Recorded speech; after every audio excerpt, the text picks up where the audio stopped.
Britain's Bulldog, Sir Winston Churchill, created and animated by Zach Pettiwala.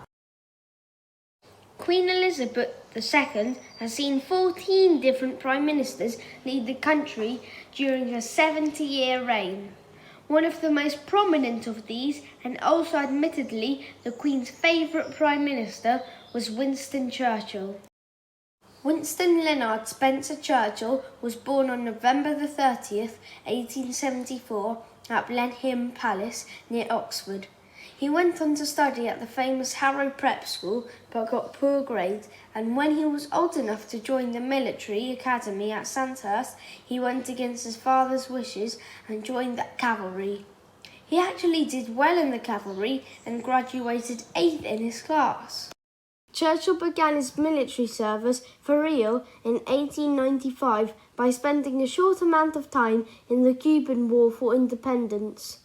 After that, Churchill headed towards Bombay in British India in 1896, where he served as a soldier. He continued his own education by self-learning, by reading important works, and developed his argumentative skills. Churchill entered politics in 1901 by winning the seat at Oldham for the Conservatives, although he switched parties and joined the Liberals in 1904. In 1911, Churchill was made the First Lord of the Admiralty, and he did his best to ensure that the Navy would be ready for the outbreak of World War I. He ordered the development of new ships and submarines, as well as the development of a naval air service.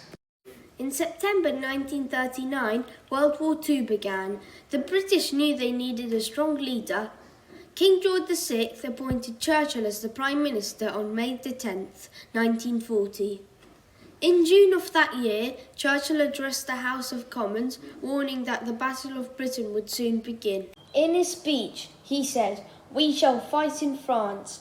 We shall fight on the seas and oceans. We shall fight with growing confidence and growing strength in the air. We shall defend our island, whatever the cost may be.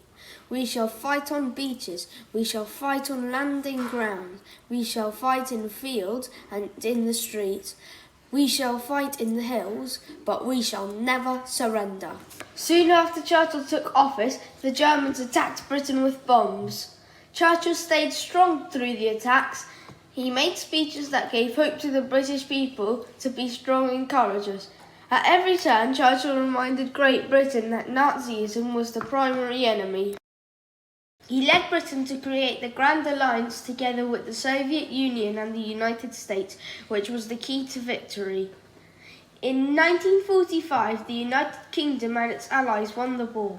The time had come to rebuild Britain. Churchill proposed plans for social reforms in Great Britain, but the general public did not support his ideas, and on May 23, 1945, Winston Churchill resigned from his position as Prime Minister. But Churchill was not done with politics and the government. He was chosen as the leader for the opposition party and held the reign for 6 years. During a trip to the United States in 1946, Churchill delivered his Iron Curtain speech, in which he warned the dangers imposed by the USSR and the Eastern Bloc being separated from the West, using the word iron to signify that it was impenetrable. In October 1951, Winston Churchill once again found himself within the position of Prime Minister, which lasted until his resignation in April 1955. In the middle of his reign as Prime Minister in 1953, Winston Churchill became the only UK Prime Minister to ever win the Nobel Peace Prize in Literature. For his mastery of historical and biographical description, as well as for brilliant oratory in defending exalted human values. In January 1965, Winston Churchill had a stroke at his London home at the age of 90, and he died on January 24, 1965. While Churchill is remembered as a war hero and Prime Minister known for his leadership and resilience, he remains to this day one of the most popular and significant figures in political history.